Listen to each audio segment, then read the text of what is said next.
کہ تقوی کی زندگی کامیاب زندگی ہے، یا دوسرے لفظوں میں کہیے کہ کامیابی کا راز تقوی میں ہے. تو ہم دیکھیں گے کہ تقوی ہے کیا چیز. نحمده ونصلی علی رسولہ الکریم، اما بعد فاعوذ باللہ من الشیطان الرجیم، بسم اللہ الرحمن الرحیم. رب اشرح لی صدری ویسر لی امری واحلل عقدۃ من لسانی یفقهوا قولی. الحمد للہ الذی خلقنا وہدانا، امر بالطاعات لما فیہا من الخیر والبرکات ونہا عن المحرمات لما فیہا من الشؤم والشرور والہلکات. احمد ربی واشکرہ علی نعمہ التی لا یحصیہا الا ہو، ما علمنا منہا وما لم نعلم. ہر قسم کی حمد اور تعریف اللہ رب العزت کے لیے ہے، جس نے ہمیں پیدا کیا، ہمیں ہدایت دی. اس نے ہمیں اپنی اطاعت کے کاموں کا حکم دیا کیونکہ ان میں خیر اور برکت ہے، اور حرام کاموں سے ہمیں منع کیا کیونکہ ان میں نحوست اور تباہی ہے.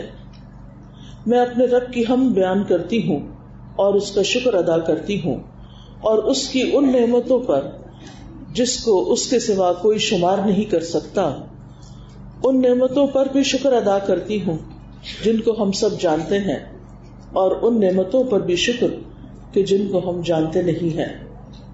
قرآن مجید میں اللہ سبحانہ تعالیٰ کا ارشاد ہے، یا ایھا الذین آمنوا اتقوا اللہ حق تقاتہ ولا تموتن الا وانتم مسلمون.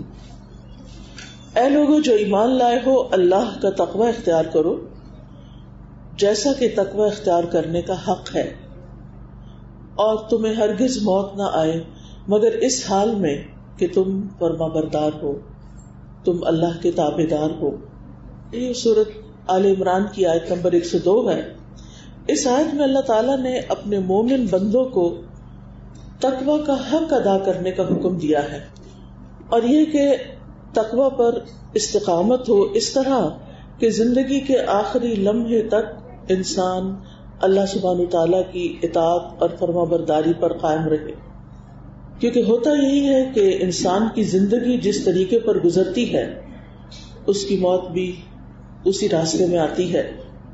اور جو شخص اپنی صحت، جوانی اور اپنی زندگی کے اچھے دنوں میں اللہ سبحانہ تعالیٰ کی اطاعت کرتا ہے تو پھر وہی عمل اس کی زندگی کے آخر تک اس کے ساتھ جاتا ہے، کیونکہ وہ عمل اس کی عادت بن جاتا ہے، اور پھر اسی پر اس کے حسن خاتمہ کا انحصار ہوتا ہے. تو اگر ہم اللہ سبحانہ تعالیٰ کے صرف قرآن مجید کی ایک آیت پر عمل کرنا چاہیں تو اس میں دو اہم باتیں ہیں. ایک تو یہ کہ ہم اللہ کا تقوی اختیار کریں، اللہ سے ڈریں، صرف زبانی کلامی نہیں بلکہ جیسا کہ حق ہے، جیسے ہونا چاہیے، جیسا وہ ہم سے چاہتا ہے. اور دوسرے یہ کہ ہماری زندگی کا اختتام اللہ سبحانہ تعالیٰ کی فرما برداری پر ہو، اللہ سبحانہ تعالیٰ کی نافرمانی پر نہ ہو. قرآن مجید کی آیت اسلامی طرز زندگی کے اصولوں میں سے اہم ترین آیت ہے. اب سوال یہ پیدا ہوتا ہے کہ تقوی ہے کیا جس کا ہمیں حکم دیا جا رہا ہے.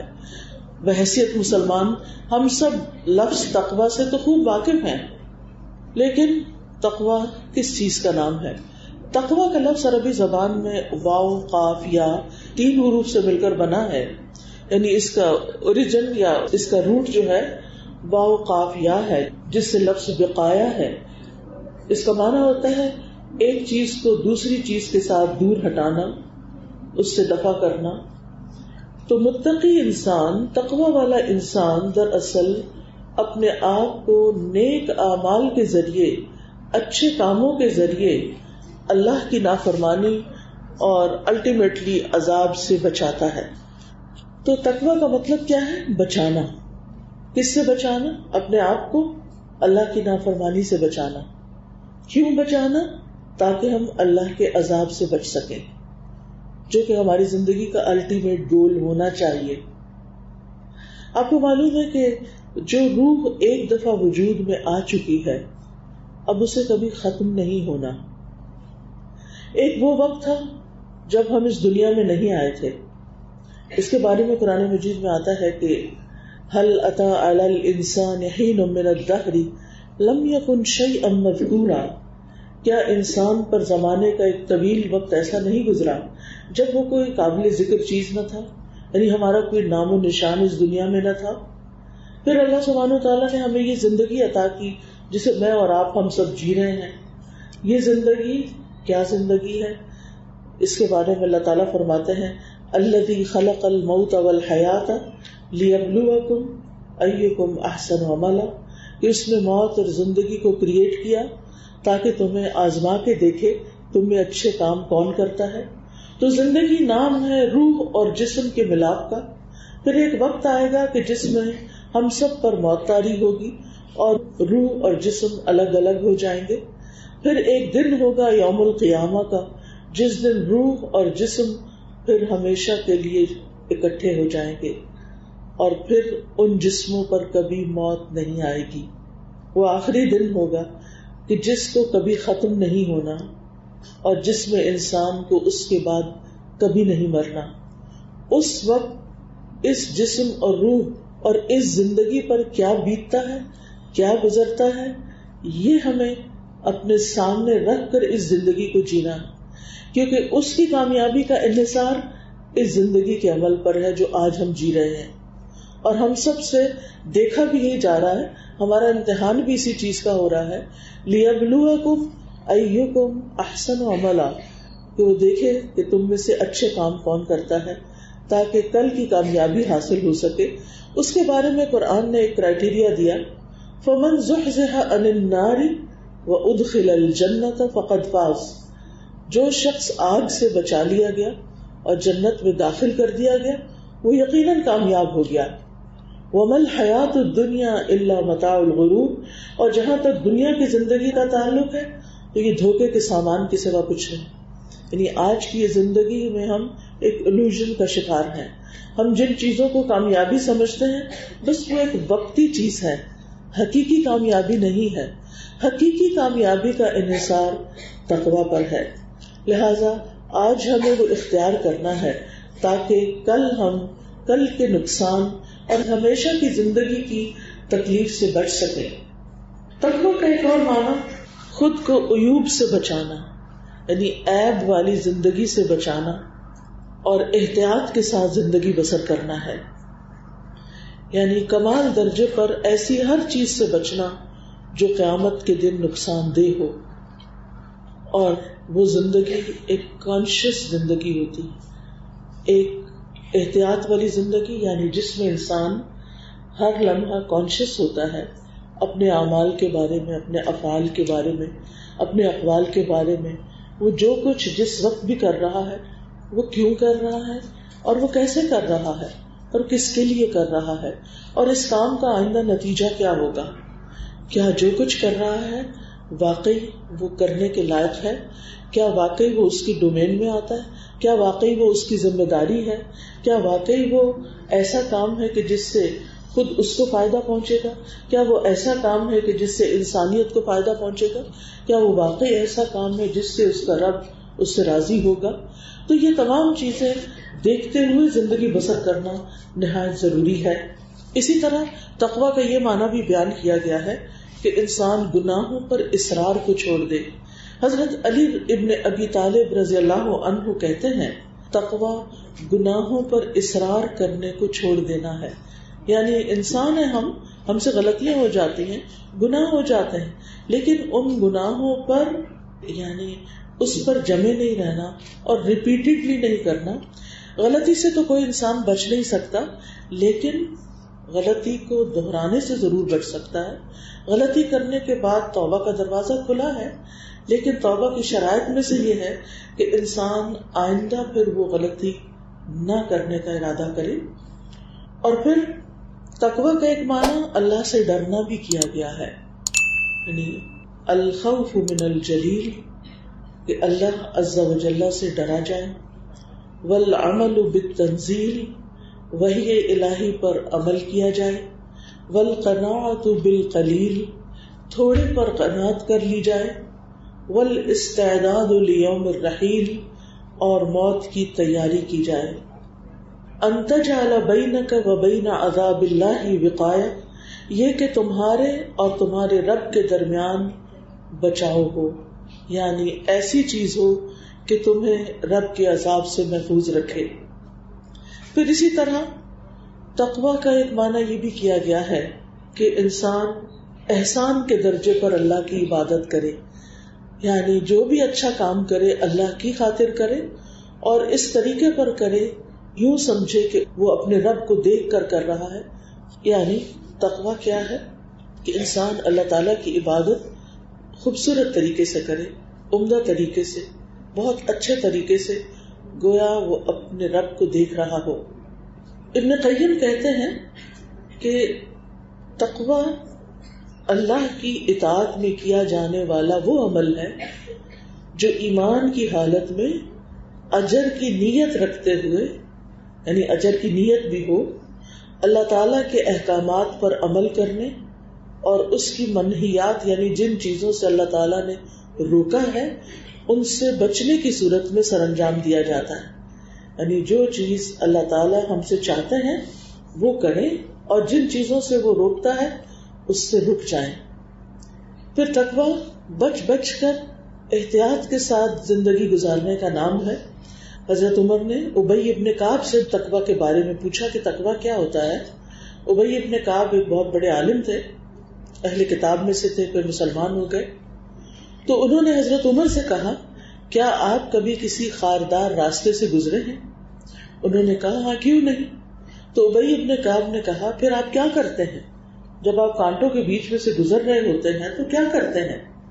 عمر رضی اللہ عنہ نے فرمایا شمرت واجتمدت، یعنی میں پھر اپنے کپڑے سمیٹ کر، کپڑے بچا کر، بھرپور کوشش کر کے احتیاط کے ساتھ گزرتا ہوں کہ میرے کپڑے کانٹوں میں نہ الجھ جائیں۔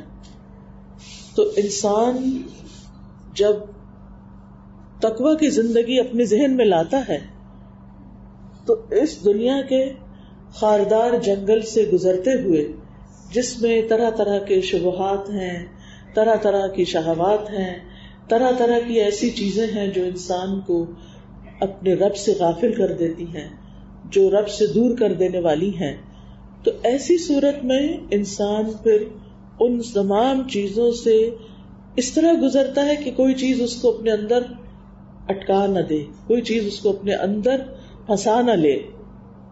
یعنی دنیا کے اندر بہت سی اٹریکشنز ہیں، دنیا کے اندر بہت سی ایسی چیزیں ہیں، ایک طرف انسان کے اندر اس کا نفس ہے، انسان کے باہر شیطان ہے، معاشرے کے لوگ ہیں، ان تمام کے اپنے کچھ تقاضے ہیں، ان کی اپنی ایک سوچ ہے۔ تو بات یہ ہے کہ انسان ہر اس چیز سے دور سے گزرے جو رب کو ناراض کرنے والی ہو، انسان ہر اس چیز سے بچ کے گزرے شیطان جس کی طرف دعوت دینے والا ہو، ہر اس چیز سے بچ کر گزرے جو انسان کے دل میں شک و شبہ پیدا کرنے والی ہو، کیونکہ تقوی اسی چیز کا نام ہے کہ انسان واضح حرام کاموں سے بچنے کے ساتھ ساتھ ان چیزوں سے بھی بچے جو انسان کے دل میں کھٹک جائیں۔ تو انسان ہر اس چیز سے بچے جو دل میں کھٹک جائے، تو یہ صحیح نہیں ہے، کیونکہ انسان بعض اوقات اس کو کسی حکم کا پتہ نہیں ہوتا کہ اس معاملے میں اللہ سبحانہ وتعالیٰ کا حکم کیا ہے، اس کو پسند ہے یا نہیں۔ تو اللہ تعالیٰ نے ہماری ہدایت کے کچھ طریقے رکھے ہیں۔ ایک تو ہماری فطرت کے اندر نور ہدایت رکھا ہے کہ انسان فطری طور پر خیر کی طرف راغب ہونے والا ہے، یعنی انسان ہر اس چیز کو چھوڑ دے جو اللہ سبحانہ تعالیٰ کو ناراض کرنے والی ہے۔ بعض چیزیں تو ہمیں قرآن و سنت سے پتہ چل جاتی ہیں، بعض چیزیں ہمیں لوگ بتا دیتے ہیں، لیکن ہر انسان کی زندگی میں کچھ سچویشنز ایسی بھی آتی ہیں کہ جہاں اس کو واضح کوئی معیار معلوم نہیں ہوتا کہ جس پر وہ یہ فیصلہ کر سکے کہ جو کچھ وہ کر رہا ہے وہ صحیح کر رہا ہے، ایسی صورت میں انسان کو پھر اپنے دل سے پوچھنا چاہیے، کیونکہ نبی صلی اللہ علیہ وسلم نے فرمایا التقویٰ ہاں ہونا، تقویٰ یہاں ہے. جو انسان اللہ سے ڈرتا ہے اس کا دل اس کے لیے رہنما بن جاتا ہے، اس کے دل میں وہ باتیں کھٹک جاتی ہیں جو اللہ تعالیٰ کو ناراض کرنے والی ہوتی ہیں، جو اس کے لیے نقصان دہ ہوتی ہیں. لہذا انسان جب کانشیسلی زندگی بسر کرتا ہے، حلال اور حرام تو واضح ہوتے ہیں، لیکن کچھ چیزیں گرے ایریا میں بھی ہوتی ہیں جن کے لیے انسان کو اپنی عقل بھی استعمال کرنی ہوتی، نہ کانشیس استعمال کرنا ہوتا ہے. ان چیزوں کے بارے میں پھر انسان احتیاط برتے. کچھ چیزیں ایسی ہوتی ہیں جو واضح طور پر شر نظر آ رہی ہوتی ہیں، لیکن کچھ راستے اس شر کی طرف جا رہے ہوتے ہیں. انسان ان راستوں پر بھی نہ چلے، کیونکہ ڈر ہے کہ انسان کہیں اسی منزل میں نہ جا پہنچے جو اس کے لیے نقصان کا باعث ہے.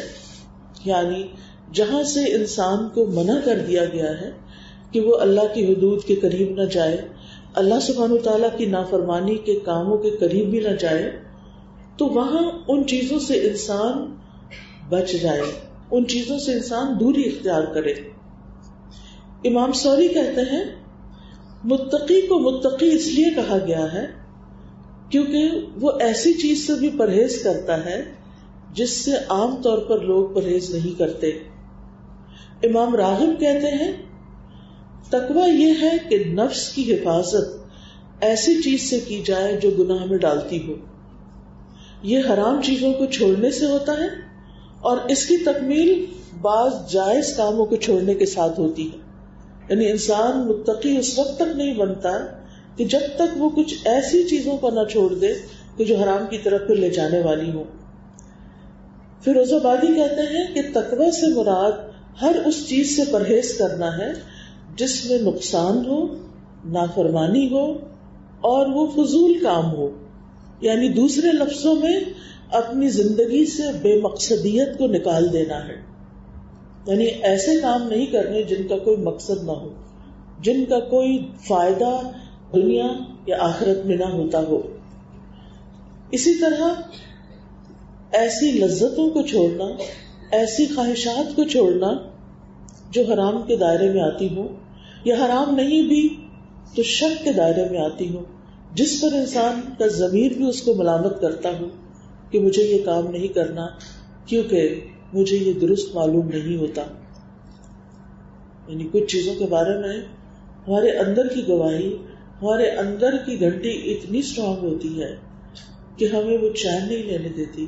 ہمارے اندر اس کام کو کر کے ایسا گلٹ پیدا ہو جاتا ہے کہ جس سے ہمارا اطمینان قلب رخصت ہو جاتا ہے. ان چیزوں کو چھوڑنا ضروری ہے.